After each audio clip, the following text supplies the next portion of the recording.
Breaking news right now on the 4, the Supreme Court deciding to preserve women's access to the abortion drug mifepristone by freezing lower court rulings. From KTVU Fox 2 News, this is the 4. Now then, this means that the most common method of abortion will remain in place, at least for now. Welcome everyone to the 4. I'm Heather Holmes. And I'm Alex Savage. For now, this resolves a massive and fast-moving conflict over access to the drug, while an underlying lawsuit will still be decided. KTVU's Ali Rasmus has the details. Back in November, an anti-abortion group sued the FDA, claiming the agency didn't have the authority to approve mifepristone for abortions.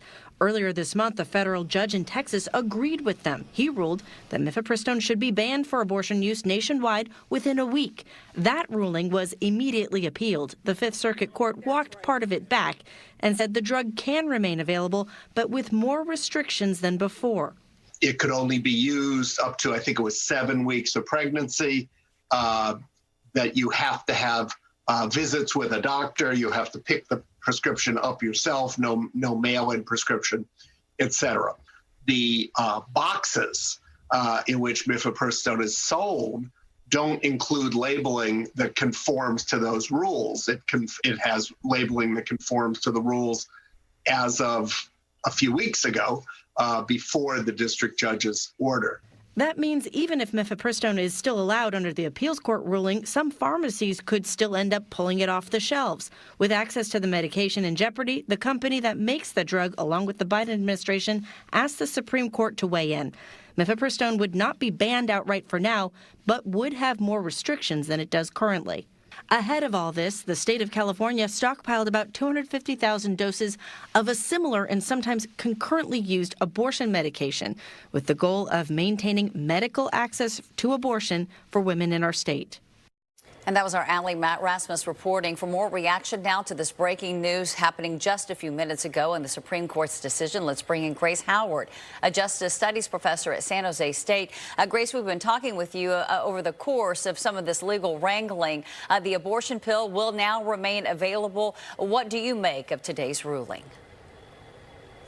Honestly, this is as good as it could have gone, given where we are today. I know some of us were expecting that the court might go ahead and impose the Comstock Act, make it a crime to ship mifepristone through the mail, that could later be expanded to include other medications, right? Anything that's deemed obscene, even contraception could have been included under that. What they've essentially done now is push the pause button while this case continues to work its way through the lower courts. And so what does this mean for women in the near term?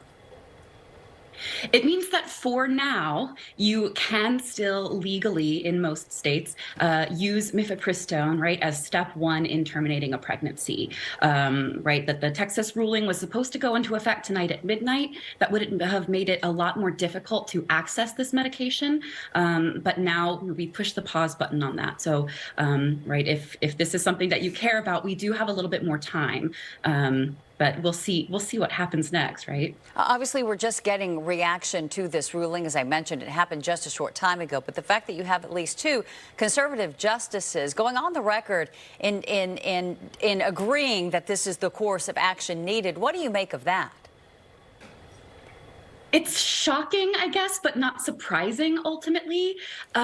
I mean, this case should never have been heard to begin with, right? They lack standing in this case. The claims that they make are not based on reality, right? They're saying that they might have patients in the future that could be harmed by this medication that then they will have to treat. That is such a bizarre hypothetical, right? So it's, in some ways, it's kind of shocking that the case made its way as far as it did, and that 2 Supreme Court justices would be okay with that. But I think that what we're seeing right now is sort of the breakdown of our legal institutions. It is possible to cherry pick a court and you know, single out certain medications that you find ideologically offensive, make completely biased, unscientific claims about their safety, and the courts will actually respond to that. That is somewhat astonishing. Yeah, because the pharmaceutical industry had major concerns heading into this as well. They were concerned that a victory by the plaintiffs, which obviously did not end up happening, but if it had, they were concerned that there could be big repercussions for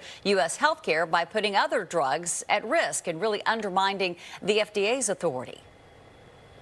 Absolutely. And that could still happen, right? We're just going to have to watch the case move its way through these lower courts. So it will be appealed. But yes, this means that, if next a organization decides that they don't like birth control, right, that they can try to challenge the FDA, get them to remove approval for birth control. If they don't like PrEP, right, we can get them to remove approval for PrEP. The implications of this they go so far beyond abortion. And this is maybe something that the Supreme Court was paying attention to, that aspect of it, that this goes, in terms of the ability of pharmaceutical industry to exist, right, in the United States.